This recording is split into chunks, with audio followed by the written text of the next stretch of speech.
कोल्हापुर शहर के सिद्धार्थनगर क्षेत्र में देर रात दो समुदायों के बीच विवाद ने अचानक हिंसक रूप धारण कर लिया। घटना के दौरान दोनों समूहों से जमकर पत्थरबाजी की गई और कई गाड़ियों में तोड़फोड़ कर दी गई। इस झड़प में कुछ लोग घायल हुए हैं, जबकि 5 से 6 वाहनों को गंभीर नुकसान पहुंचा है।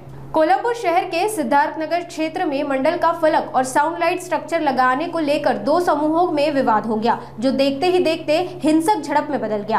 करीब 1 घंटे तक दोनों समूहों से पत्थरबाजी हुई और 5 से 6 वाहनों में तोड़फोड़ की गई। घटना में कुछ लोग घायल हुए और इलाके में दहशत फैल गई। सूचना पर पुलिस अधीक्षक और वरिष्ठ अधिकारी बल के साथ पहुंचे और स्थिति पर काबू पाया। फिलहाल इलाके में अतिरिक्त पुलिस बल तैनात है और मामले की जांच जारी है।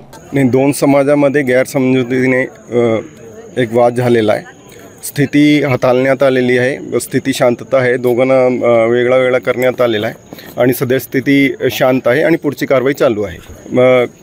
जे प्रिलिमिनरी कारण आहे तो कार्यक्रम चालू होता, त्यामुळे काहीतरी गैरसमजीमुळे दोघा समाजामध्ये तेढ निर्माण झालेला होता, पण आता स्थिती शांत आहे व चांगल्या पद्धतीने परिस्थिती हाताळण्यात आलेली आहे। स्थिती शांत आहे सध्या।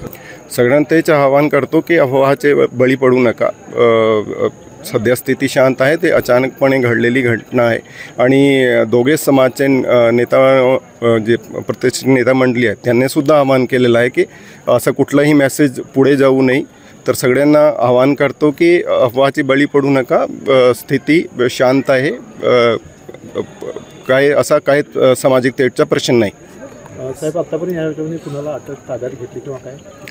ते पुढची कारवाई आम्ही करणार आहे, त्याप्रमाणे कारवाई चालू आहे। जखमी किती जण झाले आणि त्याबद्दल पण माहिती गोळा करणं चालू आहे, पण जास्त कोणाला विजा झाली नाही असा प्रिलिमिनरी तर असं दिसतं की कोणाला काही जास्त मार नाही आहे। पोलीस फौजफाटा किती तैनात करण्यात आले? आता ते आम्ही जगावरती आलेलो आहे, आढावा चालू आहे। दोघे तिघे पोलीस स्टेशनच्या आणि कंट्रोलची RCP सुद्धा आलेली आहे।